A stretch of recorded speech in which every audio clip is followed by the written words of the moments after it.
My name is VS Sai Prashant, Civil 2B. Today, I would like to discuss about spring action in joints. Firstly, we will look into introduction. The case that we investigate is the very common example of a bolted joint. By the mating of screw threads, two parts are fastened together. Tension joints and shear joints are the main types of such designs. Here, we will focus on tension joints subjected to repeated preeing action. The term preeing is used to indicate that the bolt force is greater than the applied force. Next, the term preeing is used to indicate that the force in the bolt is greater than the applied force. Hence, such joints can be prone to failure, especially due to fatigue under repeated loading. The flexure deformation of the joints induces spring forces that results in an increase in the bolt forces, and hence such joints can be prone to fatigue. So we would be ensure that there is no fatigue joints. Next, the concept of spring action can be most easily presented in the terms of T tube hub loaded by a tensile force Ft. The applied force is not concentric to the center of the bolt and additional forces, and it is denoted by Q, may be developed near the flaying tips, increasing the bolt forces itself. The tension induced in the bolts from the equilibrium is thus Fb equals to Ft by 2 plus Q. This phenomena is illustrated as follows. The development of the preeing forces depend on the stiffness of property of both T-stub and the fasteners, and the center of the bolt and the additional forces is not concentric to the additional forces Q, and this development of preeing depends mainly on the stiffness properties. Next, if the flange of the T-stub connection is relatively rigid, the flexure deformation of the flange will be small.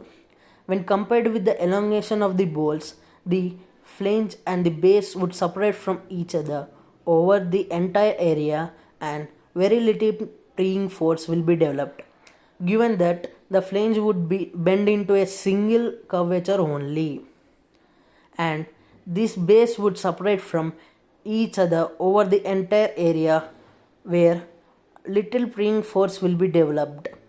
Hence, this fastener will behave much like a single bolt tension.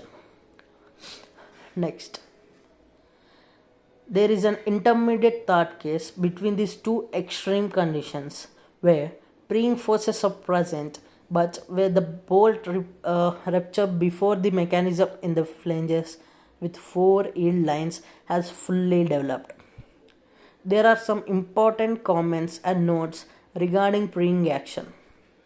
Preeing action is high strength friction grip bolts is reduced only at relatively low level of load, and the behavior of the bolts at ultimate load is not significantly affected.